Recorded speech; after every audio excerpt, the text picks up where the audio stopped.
everyone. Just a quick disclaimer. All these stories that we discuss are fictional. They are not meant to be taken seriously. They are only meant for fun entertainment and your overall enjoyment. So, welcome to another episode of Winter Stories with Bobo the Bear. And if you are new here, all stories for the next couple of days, and they have been for 10 days, winter related in celebration of December. This is arc 2 of our Knock Knock Winter series, which is separated into 3 different arcs. If you did not check arc 1, they were 10 stop motion episodes in which I was collecting food for my hibernation that I will take to by December 31. So we have maybe a couple more episodes for arc 2, which is the winter stories. So stay tuned for arc 3. And let's start tonight's story, The Mystery of the Midnight Knitter. Let's go. Okay. Chapter 1. The Rainbow in the Snow. The village of Frost on the Hill was famous for its gray winters.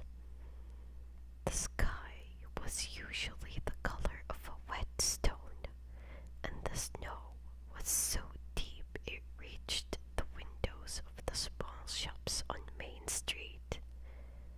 Maya, who worked at the local bookstore, noticed something strange on the coldest Tuesday of January.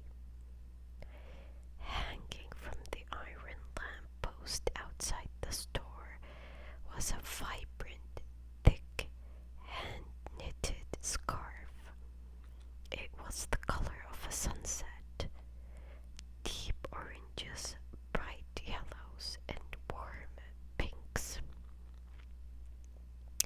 A small laminated tag was tied to the fringe. It simply said, "If you are cold, I am yours."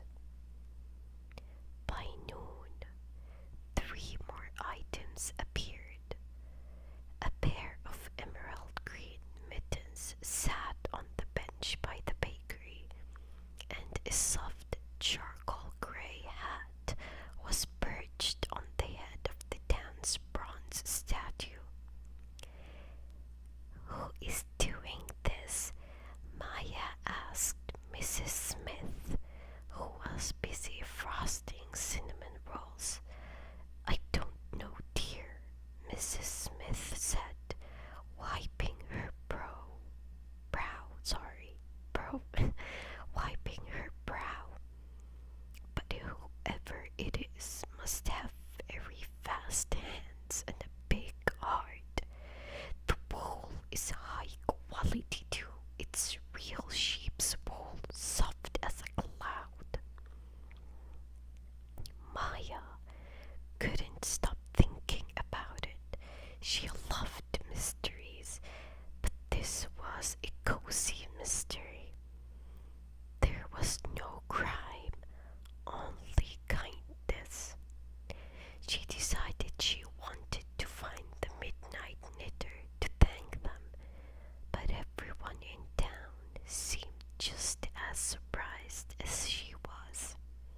And that is the end of chapter 1. So someone is doing an act of kindness in the village, and Maya wants to find out who it is.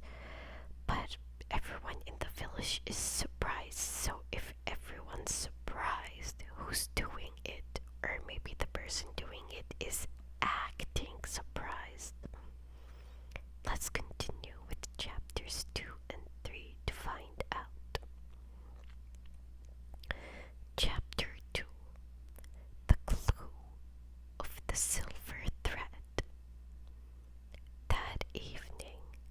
As the sun dipped behind the snowy peaks, Maya went for a walk. The wind was picking up, and she pulled her own store-bought scarf tighter.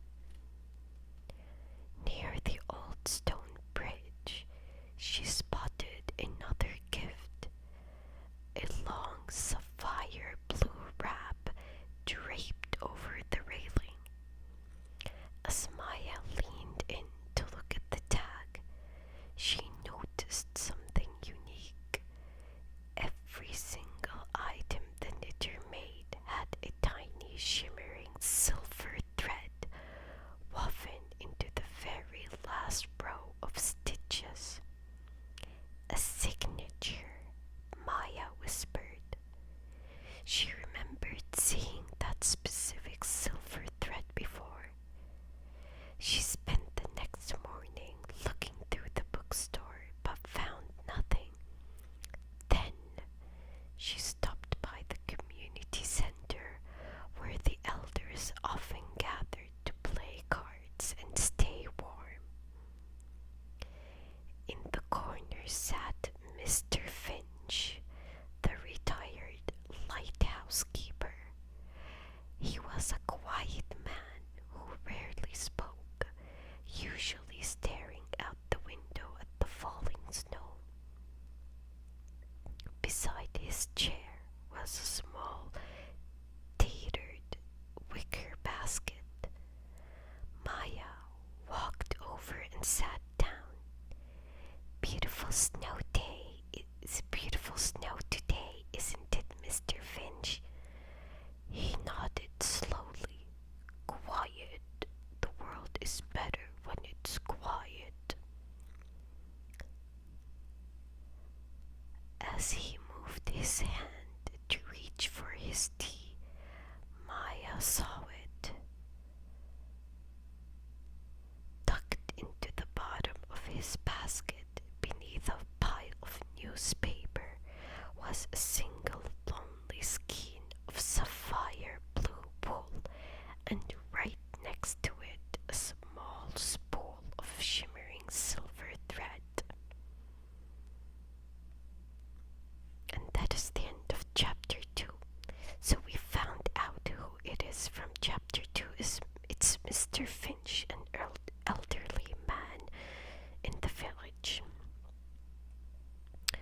At this point, since we know who it is, let's find out what exactly is going to happen in chapter 3. Chapter 3, The Warmest Circle. Maya didn't want to startle him or ruin his secret. She knew that for someone as shy as Mr. Finch, the anonymity was the best part of the gift. She went back to the bookstore and gathered a few things.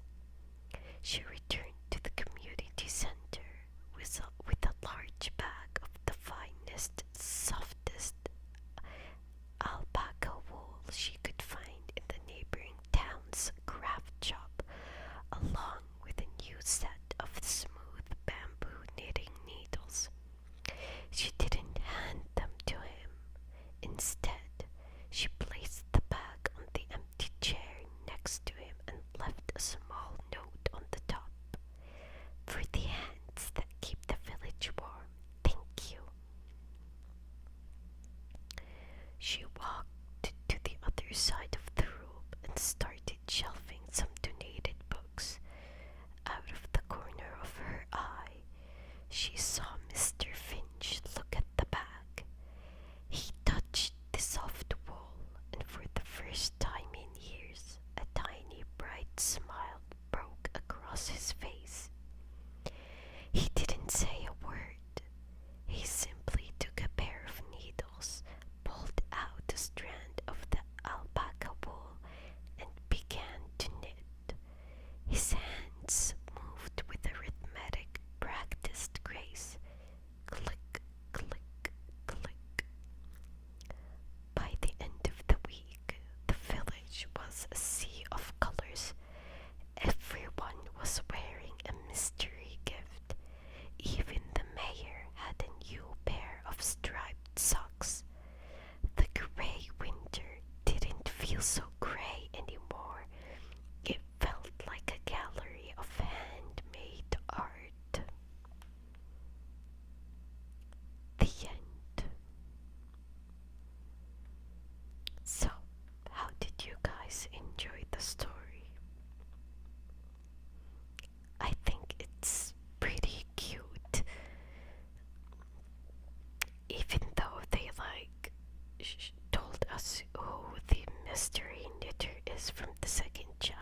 that story.